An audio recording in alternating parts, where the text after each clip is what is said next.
Hello, friends. This is the second part of the paste event.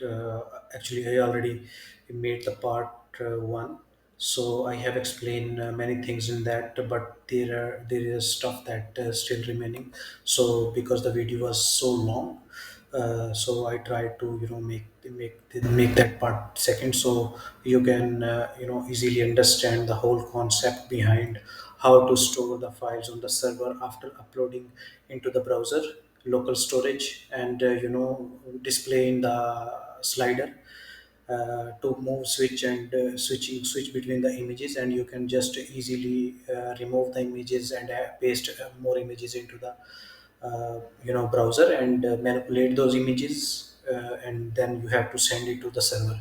So let me start further into that, because last day we just stopped over the send to server. Functionality was still remaining, so we will start from here today. And let's start from the browser, and let's check. I have some images already downloaded yesterday. I will paste those images from there, and we will check that how these are working. And let's see. Images I upload, yeah, these are the images that we downloaded yesterday, and we will check it today again. This one, and if we will copy and paste, for example, here, so we already know that these are pasted.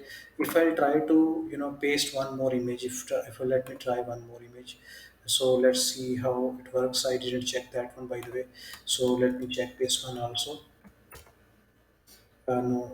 Okay, he says that, okay, when you have to upload images, you have to just click into the text area to upload. After that, even after that, you have the click into the image, into the text area target, because the target for the upload paste image into the text area, not to the browser.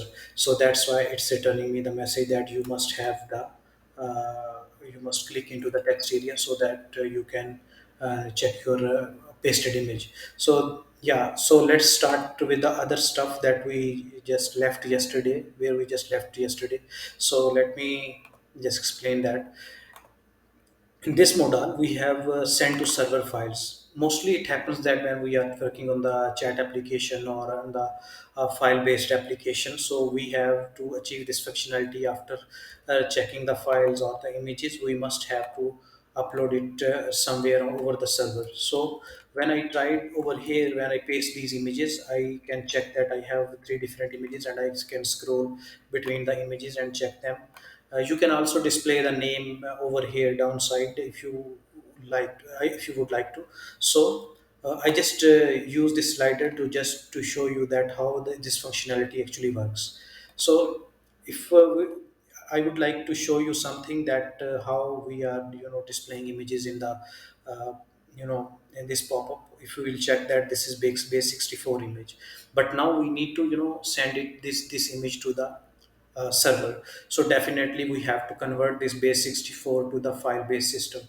How we did that, actually, let me show you that, because that part was remaining yesterday, so I have to cover this today. So if I will go to this function send file to server, I've taken all the files from the file length.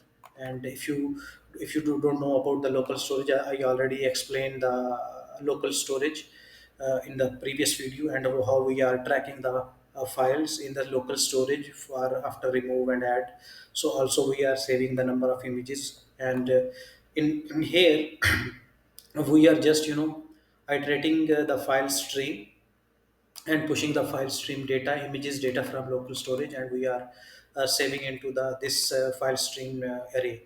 And after that, what we did is we have to take form data object, and we have to iterate the file stream each for using for each, and we have to just send this file data into the data to data URL to file, because we have base 64. We want the file object instead of the base 64. I already show you how we the base 64 is displaying in the browser to display just for the images. After that, we have to convert back to the file object, so that we can send this file to the server in a proper format. So I just did that over here. By the way, when we pasted this, we already have the file format, like file object. But after that, we because we need to display in the browser, we convert this to base64 to display in the browser. But now we have, we first make it base64, and we want back into the file object. So this is this is the function that convert the file stream data, base64 data, to file object. So let me display it here, how we have the file base64 and we convert it into the file object.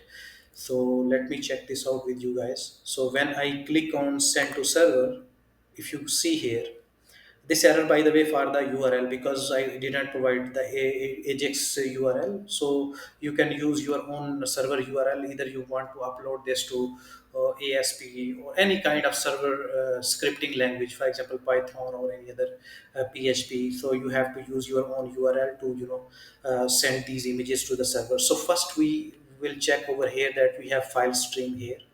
Then what we will do after that, we have to convert back into the file system. That initially we have the file system when we iterate these objects and put it into the slider. So we initially, when we paste any file into the browser, into the text area, we we have file object instead of the base64, because we need to display it in the pop-up. We converted the file system into base64, so you can easily manipulate the images, remove images, add more images. So that's why we did that. Now we now the final thing is done, file object is received. And after that, what we did is we have to data dot append into file. So I how many files we have uploaded. So here we are appending into file 1, file 2, file 3, this file system into the form data. So when we complete this data, we will process this data. We will make the content type false, cache false, and process data false, so that it processed here and asynchronously. So when this will be the response object from the from the server side, and we will check that, you will return the status true and false if it is uploaded successfully. And after images are successfully uploaded onto the server or S3 or any storage CDN server that you have created, you will definitely get the URLs of those images or the path of those images. You will just have to display those images, and you will hide the modal over here. Will work in here. So yeah, this is the thing that I have to share with you guys, that this is the final thing. So if you have any question related to this video, you just have to comment below the video.